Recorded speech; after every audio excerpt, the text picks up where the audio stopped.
So, I mean, yeah, I guess we should talk about what we're doing. We should probably introduce ourselves. I'm Leah, And I'm Kathy, and this is the Replay Reviews podcast. and we're two friends. We're going to be replaying, reviewing, and analyzing some of my favorite video games, which I'll be replaying. And I'll be reacting to them since I've never seen any of them, with the exception to the first one. So, how did we start this? Well, we started it by watching Yakuza 0, and we were dissecting every single part of it and talking about it nonstop. And like all good ideas, this one came out at 4 a.m. It did. 4 a.m. after like multiple nights of staying up late. We got addicted to this story, and that is how Replay Reviews was born. We have a YouTube channel where we're going to be posting gameplay video that will go along with each podcast episode. And what you can expect going forward are more analysis of our video games that we're going to play. And after the first game, Kathy will have never seen any of them before, so it'll be a mix of her initial reactions and my long-term reflections. So every Thursday, we'll be releasing the gameplay video, and we'll be analyzing it the following week. So basically, the game opens with this scene with this guy beating up another guy. He takes his money, basically says you shouldn't walk around this town with a wad of cash, kicks him in the face, and leaves. I remember watching this the first time around.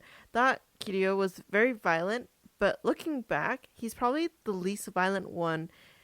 Especially as time progresses, you get to see other people. He never initiates a fight out of cruelty. Mm-hmm. He only defends himself.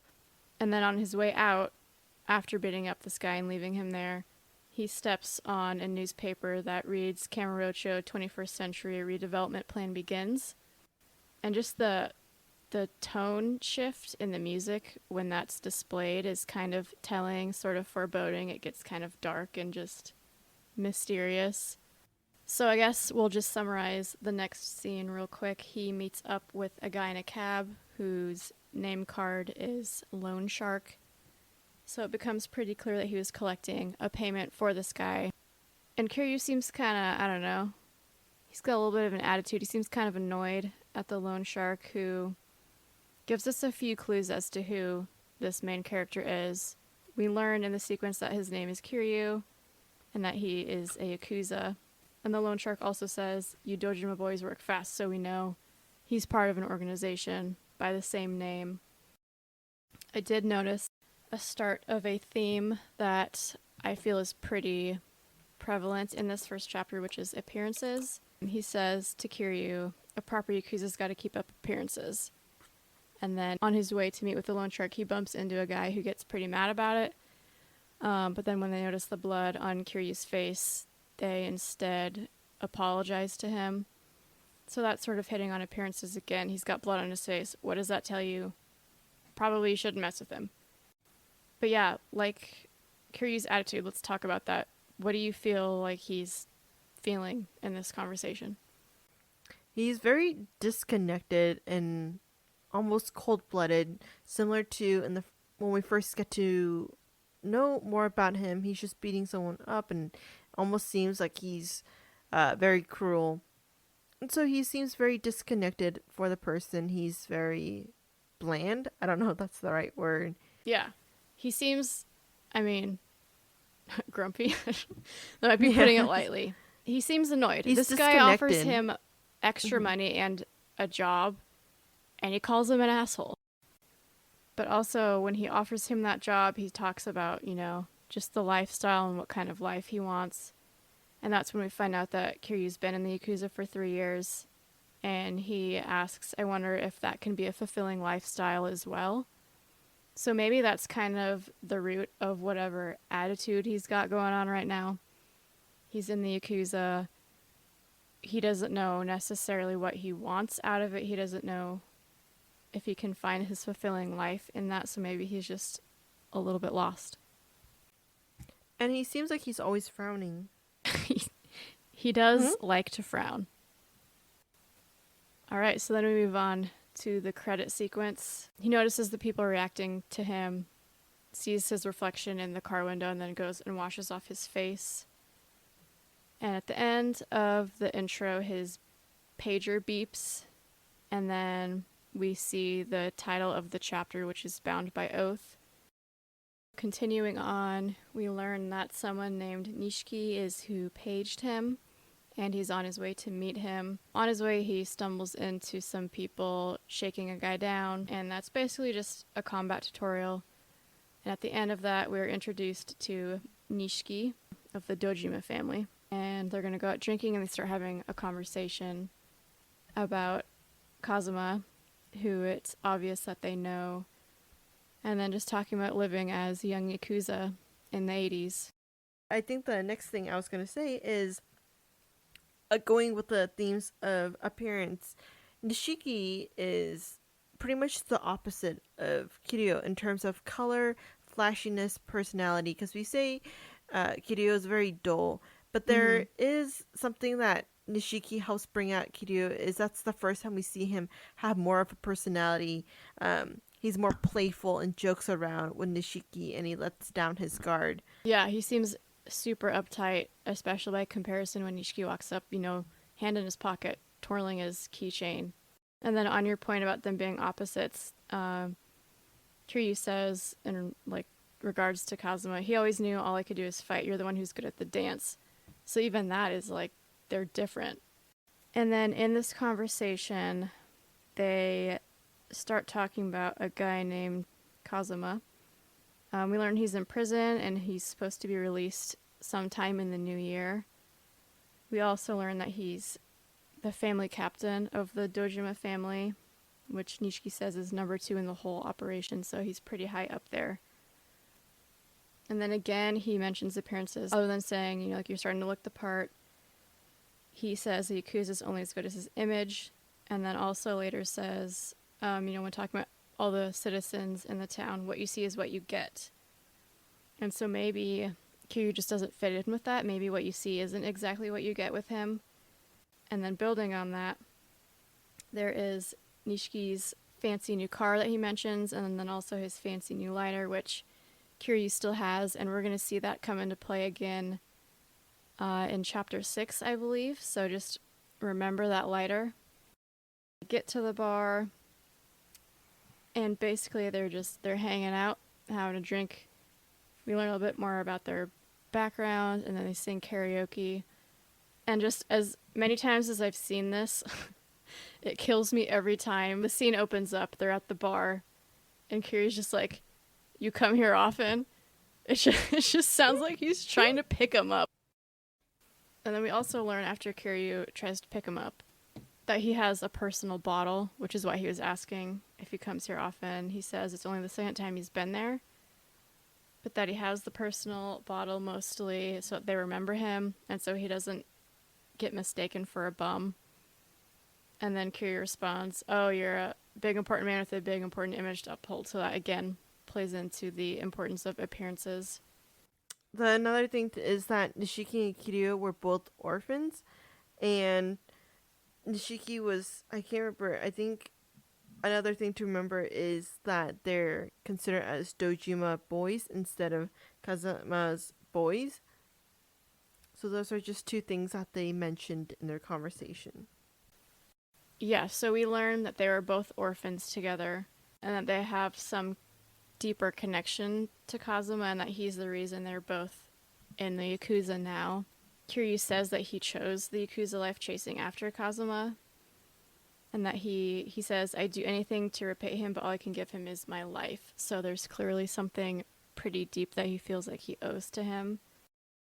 So they've left the bar, they made it to the ramen shop, and they overhear the news broadcast, and they find out that the guy Kiryu beat up earlier is dead. And as the scene moves forward, Nishiki talks about how this is bad for Kiryu, but also for Kazuma, who brought them into the family. And Kiryu gets paged by Dojima HQ asking him to call in.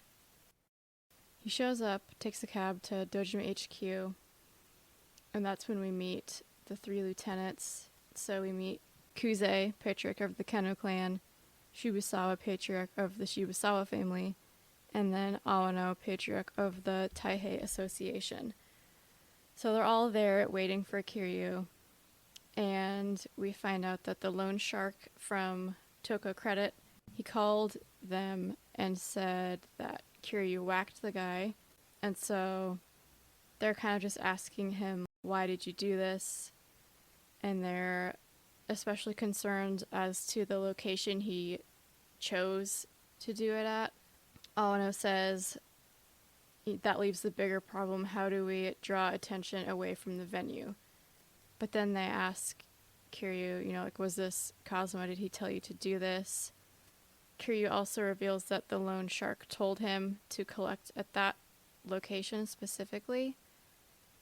And then at that point, Kuze asks the other two lieutenants to leave, and he sort of reveals more about the importance of the lot to Kiryu, saying that Dojima, the head of the family, gave all three lieutenants direct orders to get the lot for him by any means necessary, and that whoever gets the lot for him gets Kazuma's seat as captain. And then the scene ends with Kuze telling Kiryu to turn himself in by the end of the day and then leave his pinky finger. One thing is Kuze, he, I guess, is not really at the middle, like the head of the table, but he's sitting on the shorter end of the table, and part of it, we think they're all three of them are equals, and I guess depending on the family, they kind of are equals, but it's more of those other two, their personalities are letting Kuze think that he's the one leading out of all three of them and the better of them. And it also goes with their personalities too, that Kuze's more arrogant, thinks he's the better one, and he dismisses the other two when he wants to talk with Kiryu at the end. And we also learned that there's the tradition, I don't know if tradition's the right word, but there's that practice of cutting off your pinky finger as a sign of disrespect, I guess, or like false accusation or I think it's accusation, like anything. Atonement for your mistakes, from what I know, which isn't a lot. Yes. But I think it's just kind of like, if you screw up, like, this is what you owe us. So I noticed when he first gets out of the cab and walks up to the front door, there's bars, and they resembled like a jail cell. Is he about to walk into a prison? Are the people on the inside, the lieutenants, are they in prison? Like, is there symbolism here? It seems purposeful to me. Throughout the conversation, we find out someone killed this guy. Kiryu knows it wasn't him. We know it wasn't him. But he also says that the loan shark told him to collect at that location, which we find out is what has made this such a just detrimental issue for the family. And so basically he's saying someone set him up, but none of them buy that. All the three of them came in already not wanting to, they already had their minds made up of what Kiryu did. Mm-hmm. They weren't there to defend him or to figure out what the situation is and see how they can help him or prevent him from going to jail. They wanted Kiryu to admit he was wrong and to go to jail. So it was just a whole big show of like, oh, we're gonna let you explain yourself. But they already knew they wanted Kiryu to do the XYZ and say that, okay, you're going to jail. Right. It seemed like they called him in because mostly they just wanted some information out of him. They kept wanting to know, did Kazuma put you up to this? And then, he tells him, turn yourself in by the end of the day and leave your finger. He doesn't do either. I'm just going to say that now. Which is interesting that he chooses. I don't know. It's kind of, obviously he knows he didn't do it. So he doesn't want to take the fall for something he didn't do. He doesn't want to lose his finger or go to prison for something he didn't do. But he also knows he's in the Yakuza. So it seems risky for him to not listen.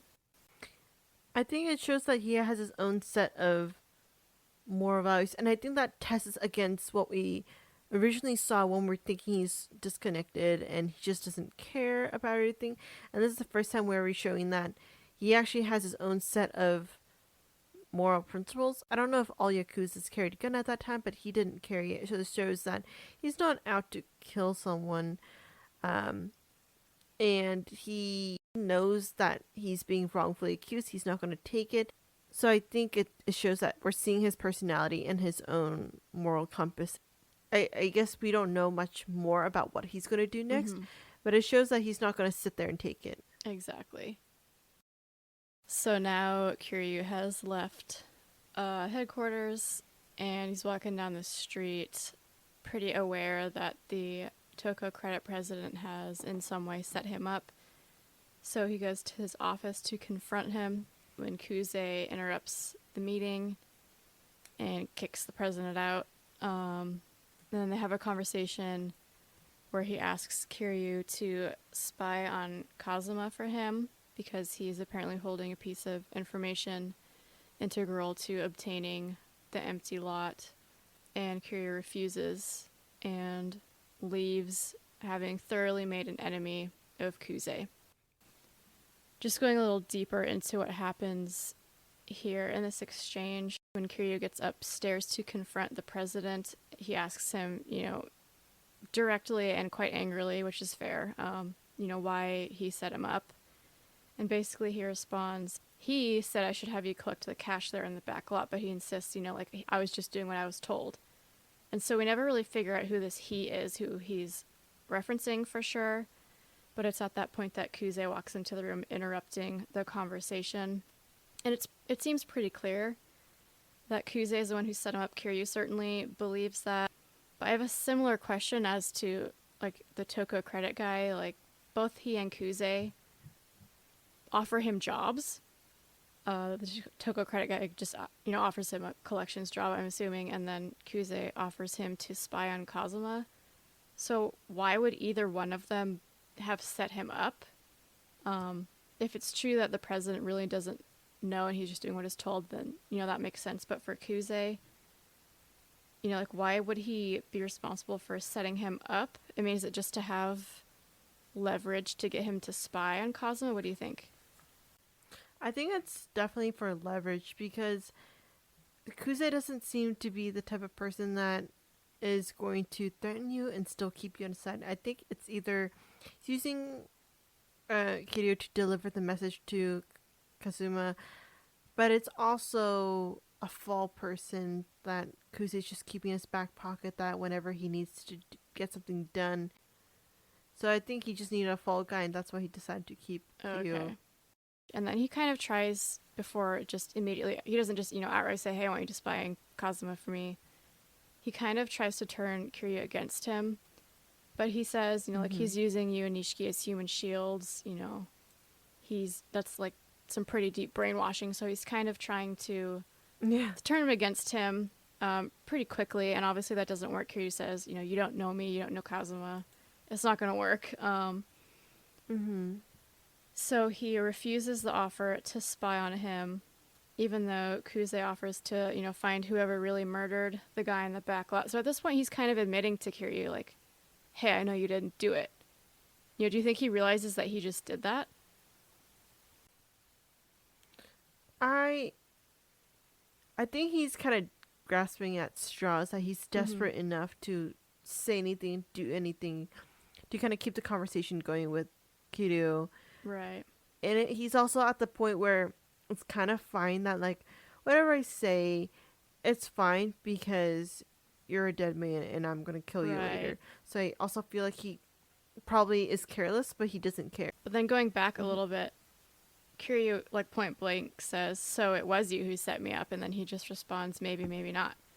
So he's not really revealing his cards, but he's revealing, it seems, information. He knows that Kiryu didn't actually kill him. But in the end, he refuses the offer. So Kiryu walks away from Kuze, gets paged again by a number he doesn't recognize, but he assumes is Nishiki. So he goes to a payphone to call him, and it was him, and he asks him to come down to the Kazuma family office where someone named Kashiwagi is waiting to give him more information on the situation. So he heads there, and that's when we meet Kashiwagi, who is captain of the Kazuma family, and he gives them more information on the empty lot and also connects it to the redevelopment project. I think it goes to just about Kiryu's personality. Before we're starting to get to see more of him, and we see how loyal he is to those that helped him, to Kazuma. His loyalty isn't with the Yakuza or with the Ujima family.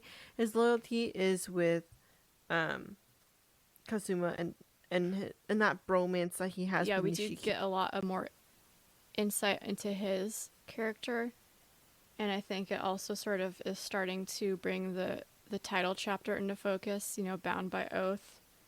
Because we know, like he says in this chapter, like he's going to go end his oath with the Yakuza. So bound by oath, like which oath is it? Because he clearly has no issue, revoking the oath he has with the Yakuza if it means protecting Kazuma. I think it's like a twofold that the first oath goes to Kazuma and that extends by nature to the Yakuza life, but he's breaking one which breaks the other in order to show that same loyalty. So I feel like they go hand in hand. So getting a little deeper into the scene, he shows up and the three of them are in the room and he's eating ramen with what we think is watermelon on top. We're not sure, but it looks an awful lot like watermelon. And I don't know if that's a thing, but I want to try it. It looks good, but interesting. Looks so good. And so they start to talk, and he says that, Nishiki filled him in on everything up to when Kiryu went to HQ after he got called in. And that's when he gives a little bit more insight into the empty lot and the redevelopment project, which is the Dojima family is just buying up a bunch of separately owned pieces of land and buildings so they can bundle it and sell it for a major profit. And then that's when Kashiwagi says that at this point they've bought up 80% of the neighborhood before they realize that this lot where Kiryu beat this guy up and where he was later found murdered, they just now found it, and it's like right smack in the middle of all the property they've bought up, and they can't resell, the bundle without it. And the real hiccup is that nobody can seem to locate the owner of this lot, and so he thinks that whatever Kazuma is supposedly sitting on is information on the owner of the lot. And so they're trying to figure out, what to do about the situation of Kiryu being framed. And they know that they can't act directly against Kusei because they're both, part of the Dojima family. And that's when Kiryu kind of pipes up and says the most important thing for him is to protect Kazuma. And throughout this whole chapter, everyone's been saying to him, responsibility falls to Kazuma because he's the one that brought Kiryu into the family. And so the way he sees it, the only way to handle the situation is to ask the family to let him leave. At which point, Nishiki and Kashiwagi both get very upset because they know they're not going to let him just leave. He's already in trouble. And so they really don't want him to do it. They don't think it's the right thing to do, but he insists. And his plan is to just get out of the clan, get out of the family, and then pressure Kusei to find the real killer to prove, he and Kazuma are innocent. Okay. So he asks Nishiki to give him a ride to Dojima HQ. And in the car on the way there, Kiryu has a flashback. Basically, they're at Sunflower Orphanage, he and Nishiki, and it's pretty obvious that Kazuma just beat them both up. Not necessarily in an abusive way, I guess. I feel like we should mention that. But basically they asked to be let into the Yakuza, and he refused and beat them up, at which point Kiryu has an emotional monologue. And then he hits him with the do orphans not get to dream line. And so I'm wondering, did he guilt trip Kazuma into letting them join up, because Nishiki reveals that the next day they were in the Yakuza. I don't think it was a guilt trip. I think it was like the final straw that broke the camel's back. I think Kazuma deep down was on the edge of like, should I let them in? Should I not? I think he was hesitant to, but seeing Kiryu really wanting to be part of that life, I think that's like, that sealed it for him. I don't think he's the type of man that could be guilt tripped into anything. We get to Dojima HQ, they park, and that's where the creepy guy in the window just appears out of nowhere. And then Kiryu gets out of the car and says bye and sorry to Nishiki. And I have to say, I think Kiryu was wrong to make him drive him there. He knows that Nishiki is afraid he's gonna be killed here. And he doesn't agree with it at all, but he still makes him give him a ride. Like, he could have taken a cab so that he didn't have to feel like he's a part of driving him to his death. I think it's wrong, but I also think, and this is one of the few times where I feel like Kiryu is just selfish of, while he says that he's not dead, walking it, I feel like he's just trying to take any other time he can spend with Nishiki. That's also just me romanticizing on their bromance. Yeah. Thinking that he just wants to spend whatever time he has left with Nishiki.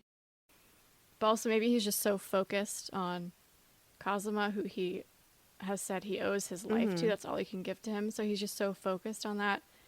And so maybe he doesn't even realize what this does to Nishiki, but I think it's the start of what has an impact on him feeling kind of left out by Kiryu later on in the game. I just think it was an unfair thing of him to ask him to do. I actually never considered that part of it, but now thinking about it, I feel really bad for Nishiki having to have Kiryu's back even though he doesn't agree with it, and to see his friend get hurt constantly. I will say that during this entire thing, I was very stressed because I was so scared Nishiki would betray Kiryu, but I'm so glad that doesn't happen. Just keep driving. So he's made it inside the building. He wants to see Dojima, but he's greeted by Kuze. Kuze is pretty upset when he notices Kiryu still has his pinky. He says, "You're asking to leave and you show up empty-handed. You know, basically that's not how this works. This isn't something you can just up and quit."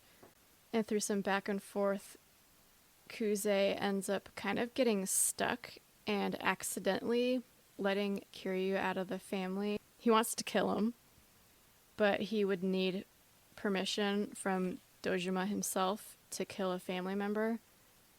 So he kind of lets him out of the family to be able to kill him. At which point Kiryu's like, all right, that's what I needed to hear. And then a fight ensues. I think Kuze's always rash, and that's his biggest fault, is he overestimates himself. Yeah, definitely. He seemed pretty confident. You know, when Kiryu walks in, he's kind of cracking jokes like, "Oh, you wanted to see Dojima? Sorry, his favorite show's on right now. You have to deal with me. And, you know, I'm going to handle this for Dojima." And it does not at all go according to plan. At which point, you know, Kiryu's like, I still want to talk to you. I still want to talk to Dojima. I'm not done here. And Kuze's like, fine, I'm going to go upstairs. If you can defeat everyone and get up there, then you can talk to me again. So the fighting starts. Pretty entertaining fight scene to play. It's pretty fun. I've never beat someone's face over a urinal before, but now I want to try it. Now we are upstairs after Kiryu has fought his way up there to get to Kuze. And he tries to ask him again, who's the real killer? Who set me up? Kuze is still pretty pissed, so he refuses, and they fight. So this is the first look at a tattoo we get, and we're going to be analyzing tattoos as we see them. So Kuze's tattoo. Let's analyze it. Yeah, so what it is it's an enma. I don't know if I'm saying it correctly. As far as I know. Yeah, it's the enma, and I guess, should we describe what it looks like? It's like a semi-naked chubby guy. And an enna it's a god of hell, so it's what we know mostly in school from, it's like Hades. I think that's the equivalent of it for the Greek god. Yeah. And the enna has two servants. I think it is the horse head and the ox face. So just jumping right into it, I think some ties that we can make is, in the beginning we see Kuze, and then he's always at the front of the table. Shibusawa and Awano are always to the side, and it's almost interpreted as Shibusawa and Awano are like his helpers, which is the servants, the ox face and the horse head. Mm-hmm. And that means that Kuze sees himself as the Lord of Hell and thinks of himself as the god or as the leader of the three of them. Definitely. I agree with that Yeah. 100%. And then that makes me think Mm-hmm. back to the sort of symbolism with the bars in front of the Dojima family office when Kiryu first arrives. So maybe it's not like a jail, maybe it's like the gates of hell. Maybe that's the symbolism with Oh. his tattoos that we're supposed to combine. It's also that it's a god that's judges whether the souls go into heaven or hell, and it's very similar to him deciding if Kiryu can stay or leave the Yakuza. It's almost like deciding his fate. Mm-hmm. Yeah, agree. That's something I saw too, is like Enma judges the souls of people who have recently died and also makes sure like each one gets the correct amount of punishment. And I could definitely see how Kuze would be interested in this sort of entity. He definitely seems to see himself as someone who's capable of running things and handing out judgment and punishment, like we see with Kiryu when he tells him, turn yourself in and cut off your pinky. So yeah, I think he sees himself in this person entity a lot. Kiryu wins, and right after Awano and Shibusawa enter into the room, followed closely behind by Dojima. And essentially, he's mad at Kuze for pretty much screwing up, including, I think just losing the fight to Kiryu, but also letting him out of the family without anyone's permission. And at this point, he makes him give a pinky finger, which Kuze is probably pretty upset about since he asked Kiryu to do the same thing and he never did, but now he's the one with the missing finger. And I just have to comment on Awano's like noodle walk when he walks over to Kuze with the board and the knife. It's just like it's such a smug little strut. I don't know how else to describe it besides a noodle walk. He like noodles over there. So yeah, then he cuts off his finger and then Shibusawa takes it. Like, what's he gonna do with that? I'm really curious now. We should look into this. Do they keep the fingers? I actually have that as Yes. my notes. Tell I'm me. like, what do you do with the Okay. I thought you pinky? looked it up. No. Oh no. I haven't looked it up, but I was curious too. I wrote that down as one of the talking points, and I'm like, what Yeah. are they gonna do with it? As Awano is noodle walking over to him, he says, "You love this accountability shit," and this is like the start of a new theme, which we'll see a lot of in the next chapter. And then another thing I noticed when he cuts his finger, it 100% sounds like somebody biting a baby carrot. 100%. I was not paying attention to the sound. It just still kind of grosses me out. It was such a familiar noise. And then Dojima basically says he has to stand by what Kuze said since he's a lieutenant and lets Kiryu out of the family. And he asks Kiryu, like, why are you going to all this trouble? And he responds, it's to prove him and Kazuma innocent. And he's leaving to take responsibility for the death at the empty lot because he knows, this has caused a lot of unwanted attention and trouble for the family. At which point, Dojima responds, just kind of ignoring him, turns to Awano and goes, it's about time for dinner. Like, this is a serious situation, and this man's just thinking about food. But then he gets back into the conversation and basically asks, how do you intend to take responsibility? And Kiryu says he's going to catch the guy that really did it, and Dojima responds, don't bother, because responsibility, now that you've left the family, now lies with Kazuma, since he's the one that brought you in. So essentially, Kiryu's plan has backfired. If he was in the family, he's just kind of stuck. If he was in the family, it's him and Kazuma. But now that he's out, it falls solely on Kazuma. So it's just 100% backfired for him. And that's when he's just kind of, left on the floor wondering what the heck to do next. And then I have to comment on the most condescending cheek pat I've ever seen. He Oh just yeah. walks up, Dojima just walks up to Kiryu and he's like, just get a job, just get a nice little job, have a nice little life. He just pats him on the cheek. It makes him look like he's like a 10-year-old child. Yeah. I wrote down just so much frustration with the way Kiryu treated the entire situation. Like, he should have checked in with, I don't know with who, but with someone, saying that if he leaves, does that clear Kazuma's innocence or does that make things worse? And maybe if he asked that question earlier, he wouldn't have gone through so much. I just feel like he should have checked first and see where the blame lies at. Right. Yeah, I think he's panicking. And like immediately, as soon as he can, he wants to make it right. And he's not really stopping to fully think it through. And some of it might just be because he's young and he's only been in the Yakuza for 3 years. But yeah, I think he's just panicking. And panicked decisions are often not the best decisions. All right. The final scene. He's left HQ. Somehow he made it out alive. Nishiki will be very happy that he didn't drive him to his death. And he's just pretty defeated. He collapses in the street in the rain. People are staring at him like he's crazy. And then this guy just walks up to him. He knows who he is. He says he's aware of his circumstances and he's been waiting a long time to talk to him.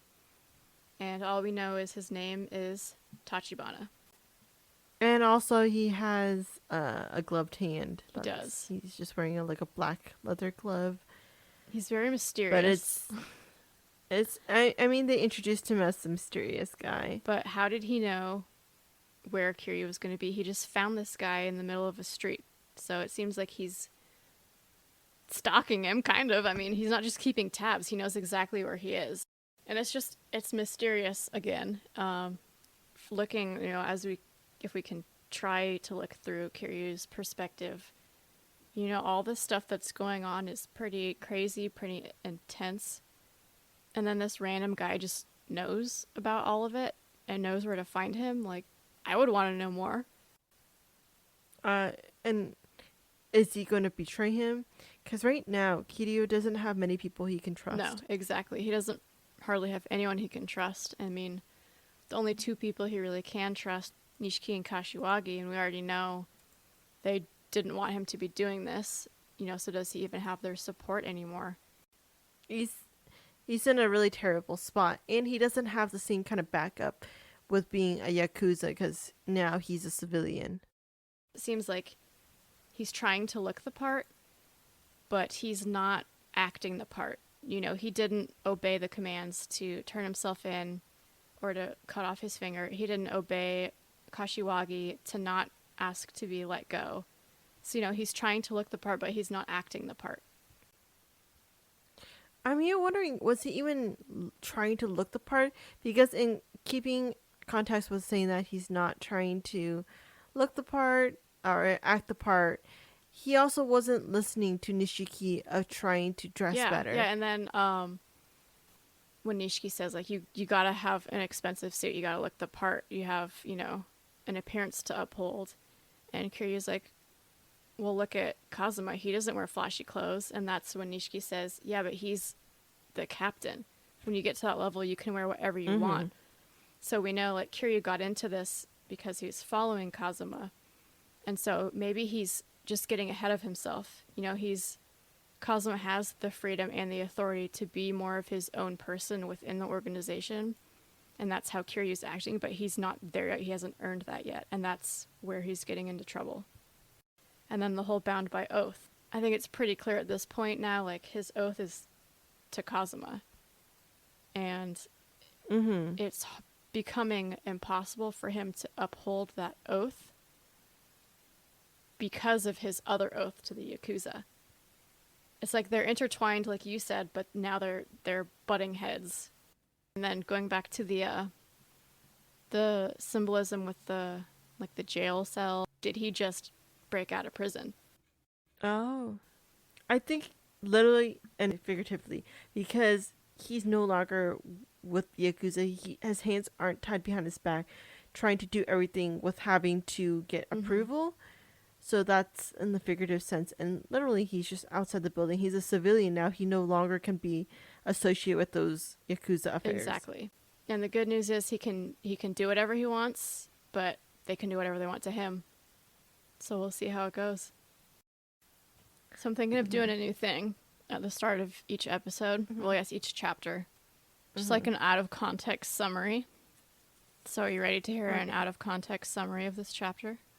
Yes. All right. In this chapter, we stand naked in a random guy's apartment. We eavesdrop on some unsuspecting citizens, and we thaw a homeless guy's tongue. Should we start? Yes, All we right. should.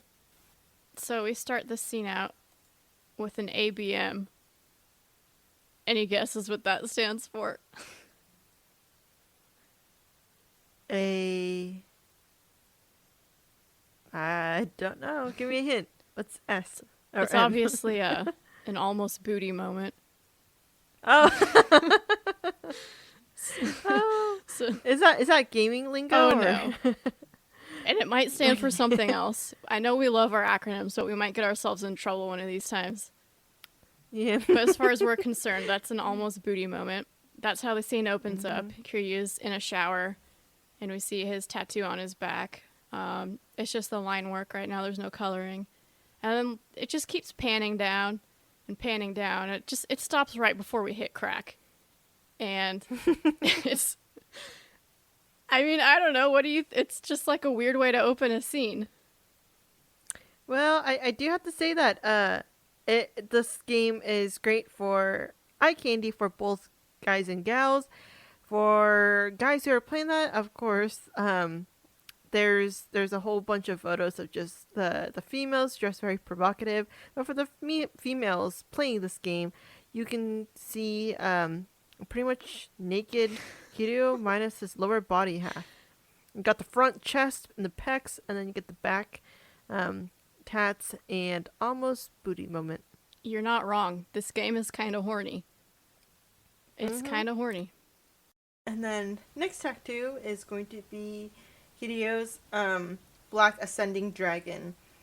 And that one, black dragons are associated with experience and wisdom. And right now, just the outline. So at that point in time, it's more of that he's still trying to acquire some wisdom, some experience. He still has so much to learn and so much to grow.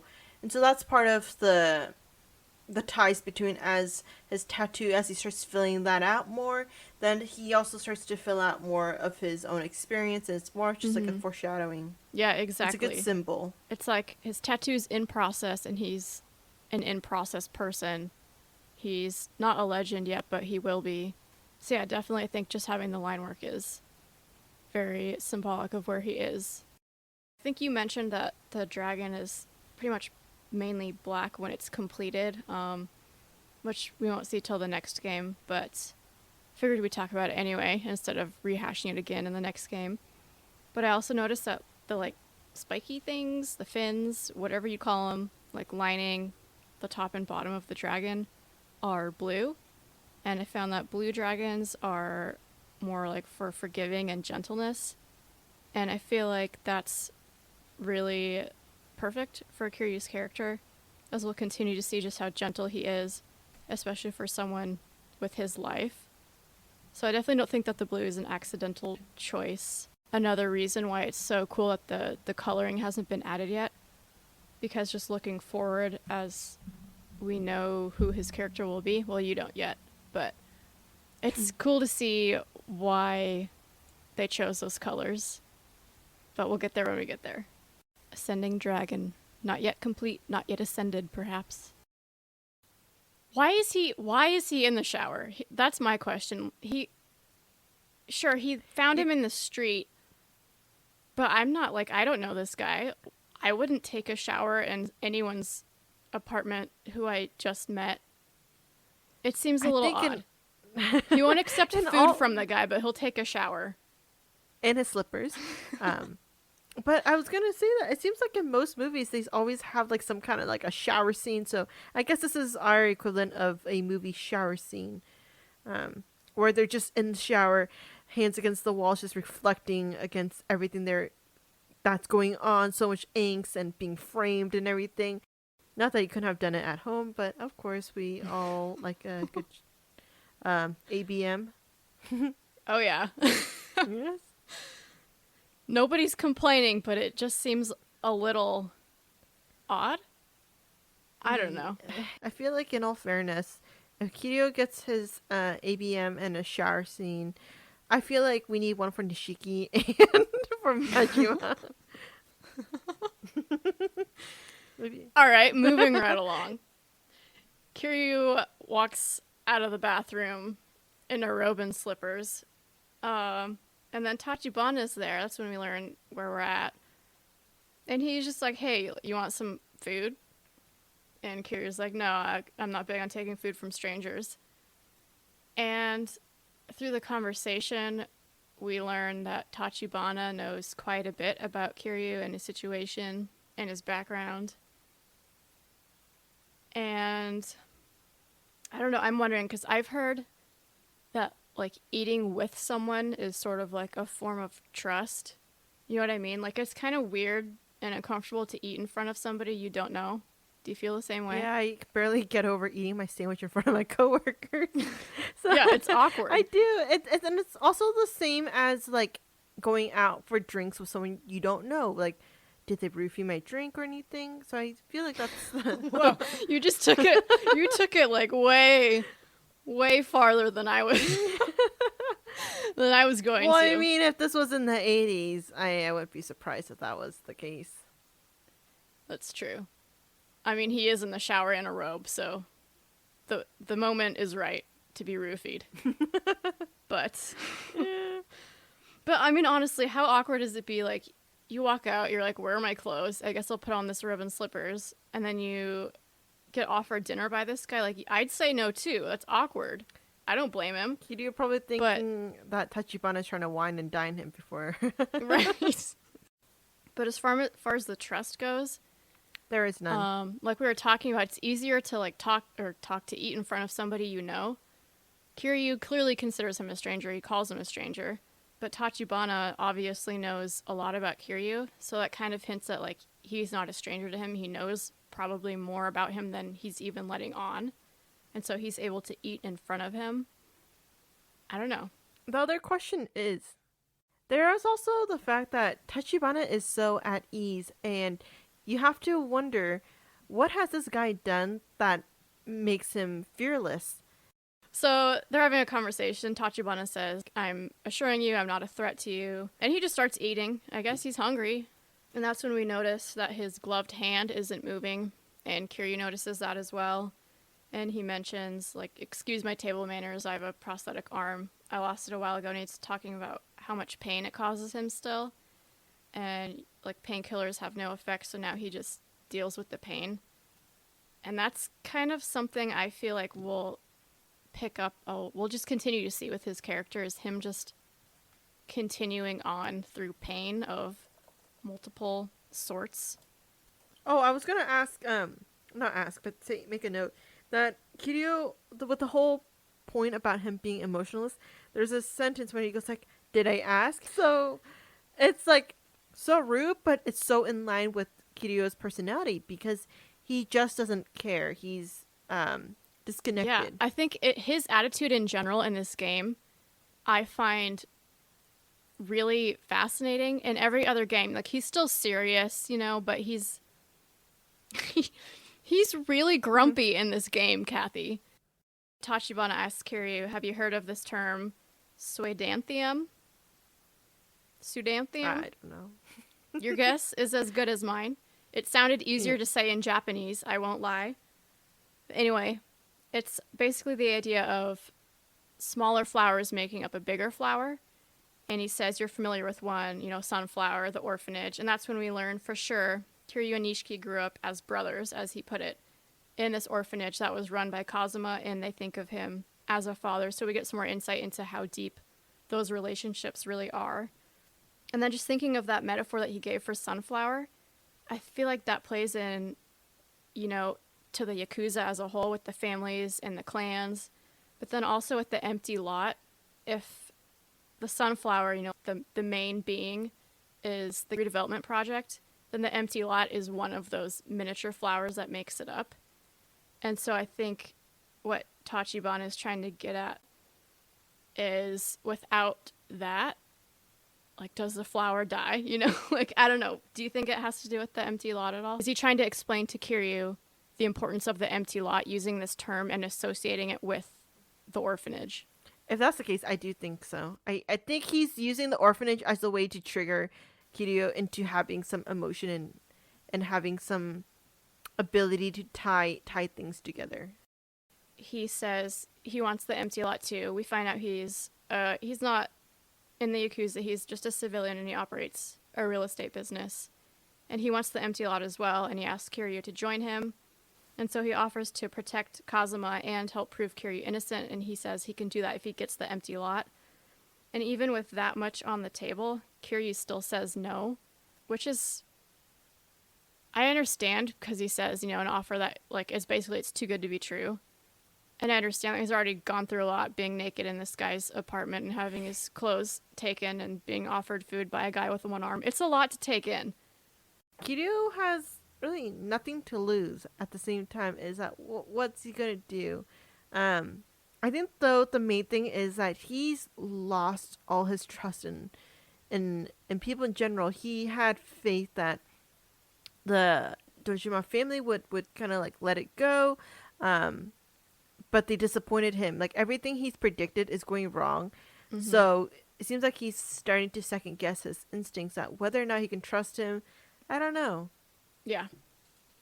And then in this little pitch from Tachibana, he mentions that he has a considerable network in Kamurocho, and we'll see that continuing to move forward. Like, this guy has reach.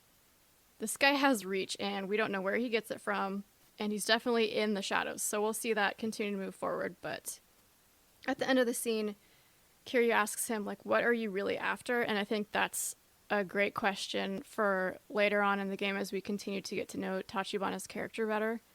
I mean, the immediate answer, he doesn't respond. We're assuming he wants the empty lot this whole time, but then when he doesn't respond, it kind of makes you wonder, like, is there something more that he's getting out of this?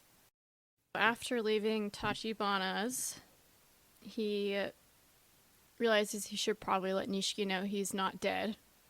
So he goes to the Kazuma family office where Nishiki runs out and is very relieved to see him alive. And then they kind of just talk about how it went. He basically says, I'm out of the family. And this is when he starts talking about accountability. He literally says this is about accountability.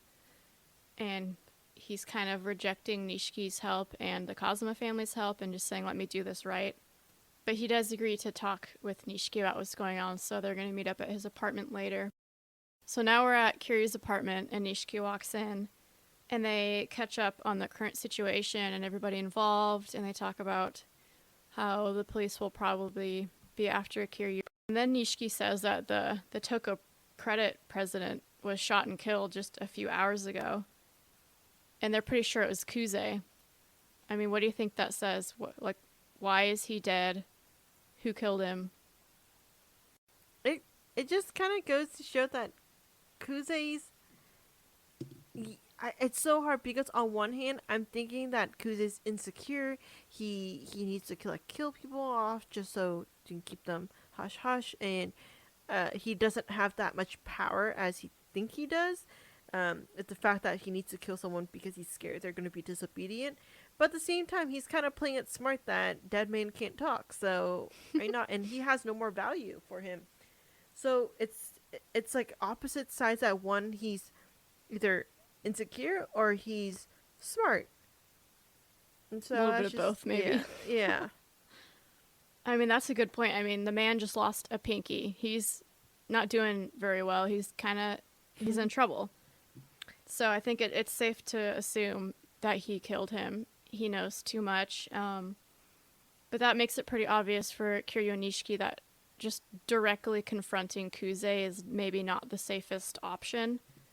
And that's when Kiryu mentions Tachibana Real Estate and that they offered him a partnership. And then that's when we learn from Nishiki that Tachibana Real Estate has been sort of encroaching on the Tojo clan's turf, and they've been buying up real estate. They've been running out people and businesses that the Tojo clan is protecting, just taking over. And he says even Tojo is trying to shut them down, but mentions, like, yeah, they're nasty, but imagine if they were on your side. It seems like the only option now for Kiryu, so he decides to kind of, potentially accept that offer, but he wants more information on them first, so he's going to go try to find some. And then something I think kind of important to both of their character developments in this game is that Kiryu rejects Nishiki's help again, and he seems kind of sad, offended by it. They're basically brothers. They're also oath brothers. And he wants to help him, but Kiryu's like, no, this is about accountability. I need to do this myself. I think he doesn't want people cleaning up his mess that he's sort of created. But what do you think do you think Nishiki is feeling, like, hurt and rejected by Kiryu just saying, you have to stay away from me right now? Yeah, I think definitely.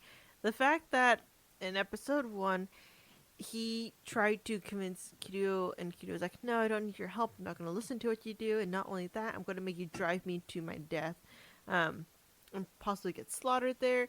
And Ishiki listens. And again, it's just like trying to tell Kiryu don't do it, and his best friend's doing everything that you're trying to convince him otherwise.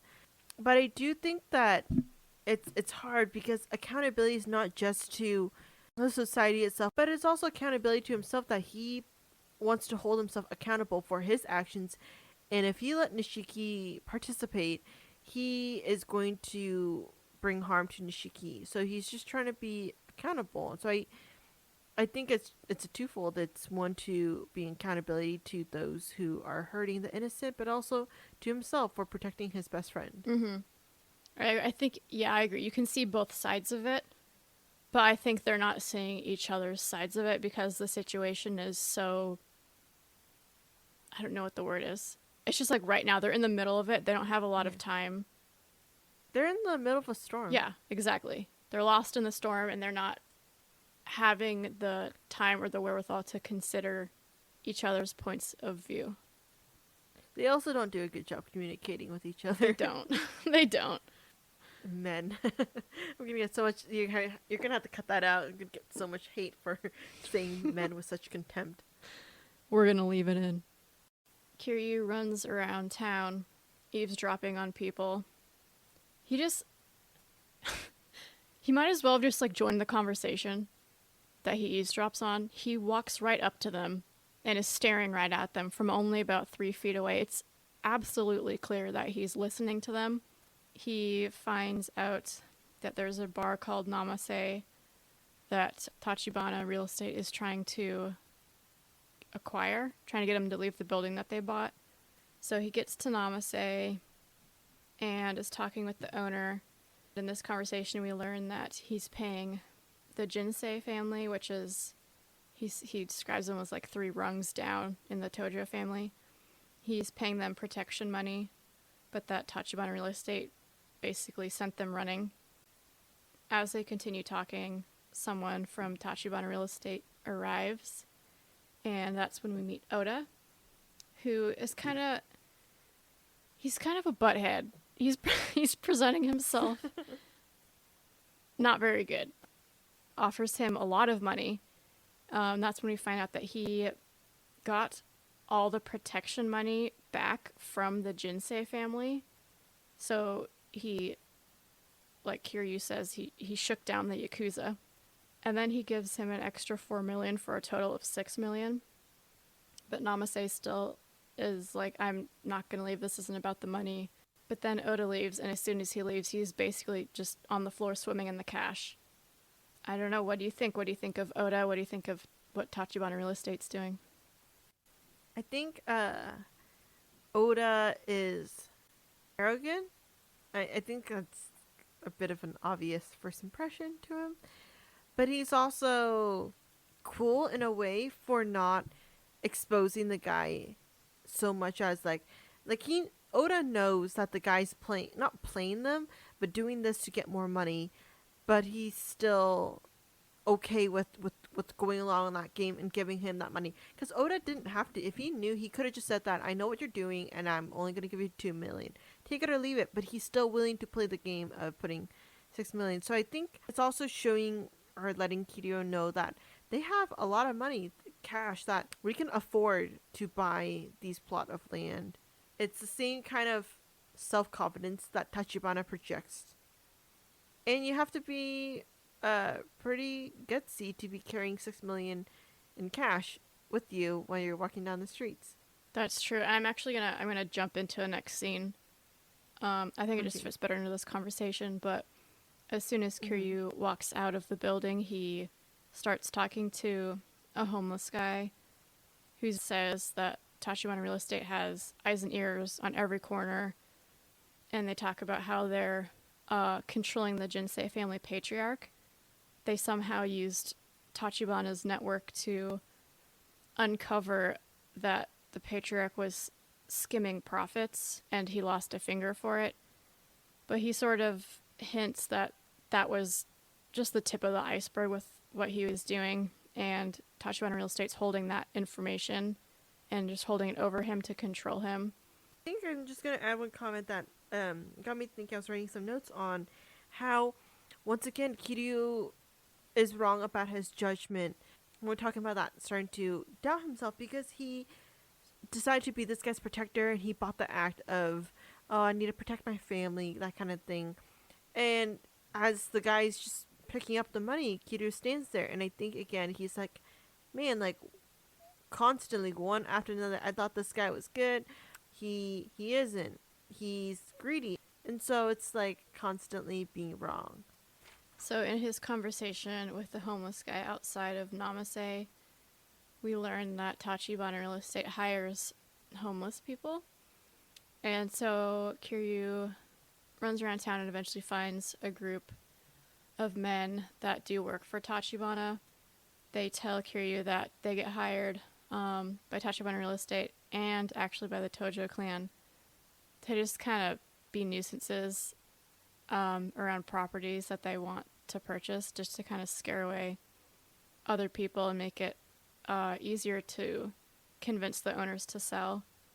The homeless guys think that the Champion District is the next target for Tachibana Real Estate, so he's going to head to the Champion District next.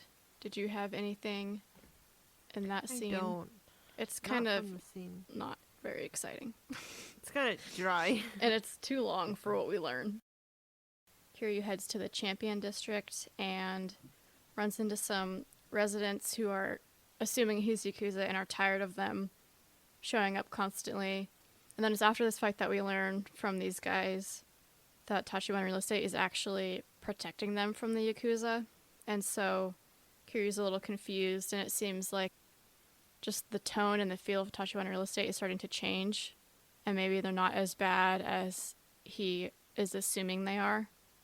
And so as they're discussing this, then Oda walks up, and in conversation, Kiryu says, Tachibana offered me a job. And it seems that Oda hasn't heard this yet, so he calls Tachibana, and after his conversation with him, Kiryu is invited to meet with Tachibana again. And again, seems like Kiryu is wrong about whatever he's seeing. Like, that Oda is not really what he looks like, or not really what he seems like. Yeah. He is kind of smug, a little bit of a butt face. He uses his middle finger to press buttons on the phone. But maybe he's not so bad. Mm-hmm. Alright. There's a lot to unpack here. But let's just start at the beginning. Kiryu arrives back at the building and is greeted by some dudes who want to beat him up. They say that Oda said to beat him up. So he fights these guys sent by Oda and then makes his way upstairs, where he then actually fights Oda. Basically, he's testing him. It seems like an odd way to measure somebody and figure out if you can trust them, but whatever. So he beats Oda, and then Tachibana arrives, and he says that he needs Oda's approval. He says, he's practically one of my limbs. And I feel like this is an interesting line because Tachibana is missing his right hand. So you could almost say that Oda is his right-hand man. It's literally and physically. So we learn that Oda's pretty important to Tachibana, and what his opinions are and his perspectives are important. So however he needs to test Kiryu, doesn't matter. Tachibana must have a lot of faith in Kiryu to be okay with him fighting Oda. Tachibana's known Oda and his right-hand man, so he must be really good at fighting, but he has so much confidence in Kiryu that he knows that if they do one-on-one fight, Kiryu's going to come out winning. Tachibana has so much faith because he knows there's a risk of telling Kiryu everything, and if Kiryu has that loyalty split between his former Yakuza family and with a complete stranger, there's a chance that he can go running to Kashiwagi. There's that risk, but Tachibana is willing to take it, and it kind of goes to show that we know it's important to him, but this is even more important that he's willing to risk Kiryu screwing up his plans. Tachibana displays his power. He starts talking about what is Kamurocho to you, and Kiryu doesn't really have an answer. I think he's just kind of over being beat up by people he was invited to meet with. But Tachibana goes on to say that he sort of views it as, he says, a feeding ground, and it's encapsulated in glass, so it's kind of, I think what he's trying to get at is basically it's just so closed off and controlled by the Yakuza. And then he says that he intends to crack it open. And that's when he waves his hand and power in the city gets shut off. And the first time I saw this scene, I had no idea what was going on. How is he doing this? What is happening? His aim is to be amongst those who control the city. So I think he's fighting with the Yakuza and the Tojo clan right now for power. And he says, I intend to see how far my power can get me against the Tojo clan. And then the power comes on a few seconds later, and he says, I'm afraid right now the answer is not very. So my question with this is like, how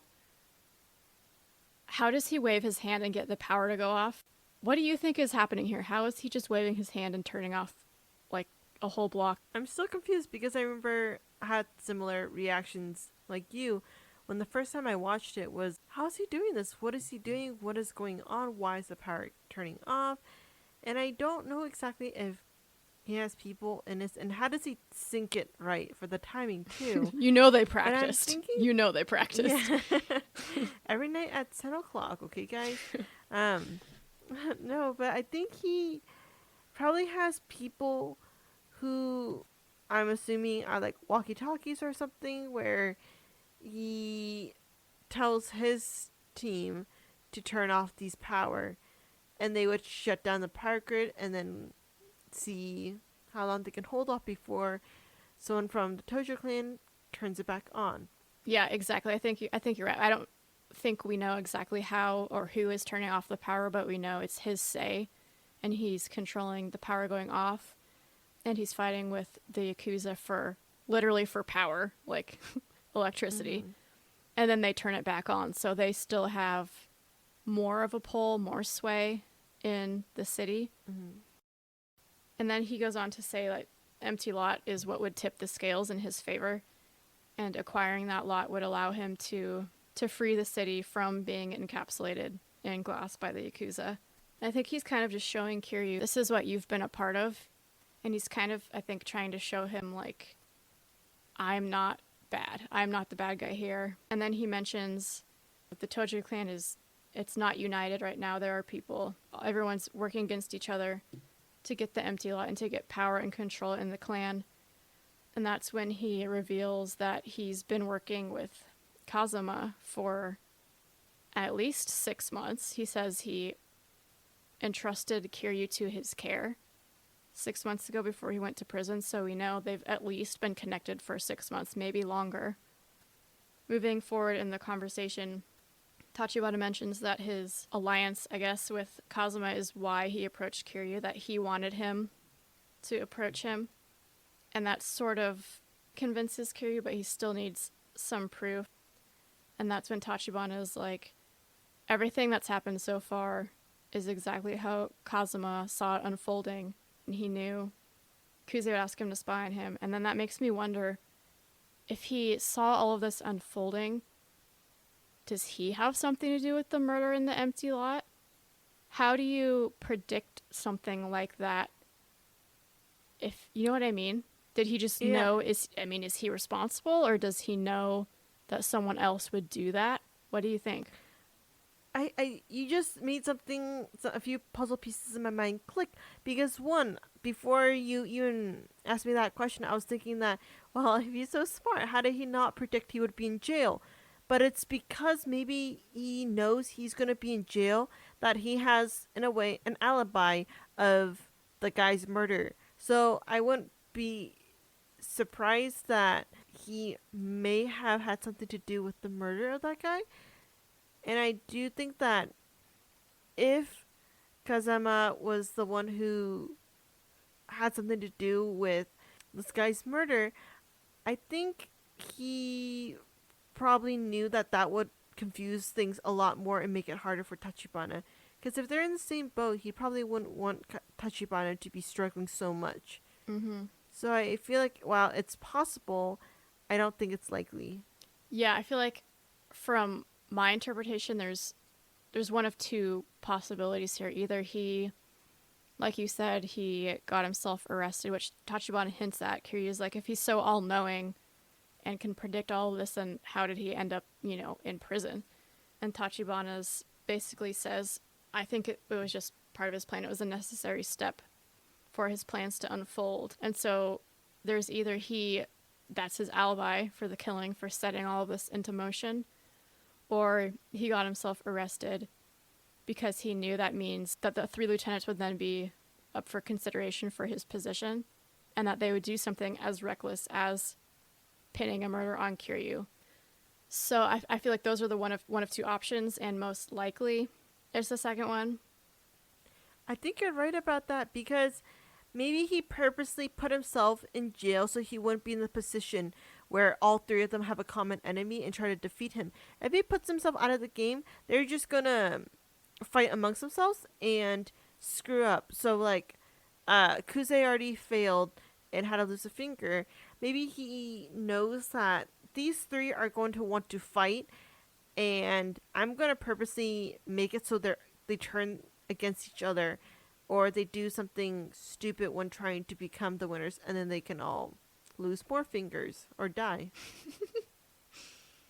And then Tachibana reveals the hidden information that Kuze was wanting Kiryu to spy to find out. And that hidden information is him. It's Tachibana, because he knows how to find the owner of the empty lot. But I had a couple more notes. There's a line that Kiryu says, I guess I still didn't have any clue just what kind of man Kazuma really is. And that's interesting, because he's been putting his life in extreme danger to stand up for this guy, and he still doesn't really know who he is. What do you feel like that line I keep going means? Back to Kiryu's self-doubt in everything that's been happening. He's been constantly proven wrong. His judgment has been off, and he's just kind of being reflective that I don't know if what I'm seeing is what's actually happening, and I don't know who to trust. So why should I guess not, it's not the why should I trust, but how can I trust someone if I can't even trust my own instincts right now? Also, I don't blame him, because yes, he's known Kazama his entire life, and while he owes Kazama wherever he is right now is all because of him, The same doesn't go the other way around. Kazuma doesn't owe Kiryu anything, and he has no reason to tell Kiryu everything. Mm-hmm. That's a good point, and it just reminded me of something in the last chapter when Kashiwagi and Ishiki were trying to stop him from going to ask to be expelled. He said, even if Kazuma himself was asking me not to go, I would still go, because he's doing this for Kazuma. So maybe he kept Kiryu in the dark because he knew he would try to stop it. I think he would stop at nothing to convince Kazuma not to do this, whereas Kazuma knows it needs to happen like this for whatever his greater plan is.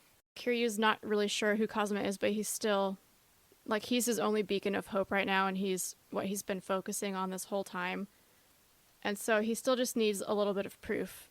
And that's when Tachibana reveals the pocket watch that has the picture of Kazuma with Kiryu and Nishiki as youngsters. I have to say that photo is very cute of them. It's really cute. Yeah, young Kiryu and young Nishiki. And at that point, he's on board. He's thoroughly convinced this is what Kazuma wants, so he's gonna do it.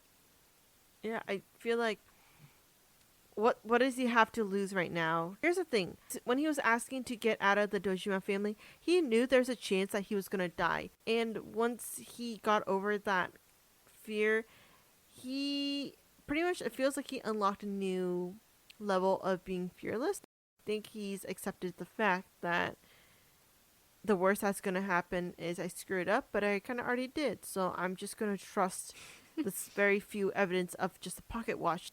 Yeah, and I think he's maybe feeling a little bit better about himself because he's realizing so far everything has gone to Kazuma's plan. So maybe everything he's done has gone to Kazuma's plan. So maybe he really hasn't messed up. Maybe he's played the exact role that he was meant to play and that Kazuma wanted him to play. And that's it for this episode. Gameplay videos for the chapters we'll be discussing next week are up on YouTube. Give them a watch. And we'll see you then.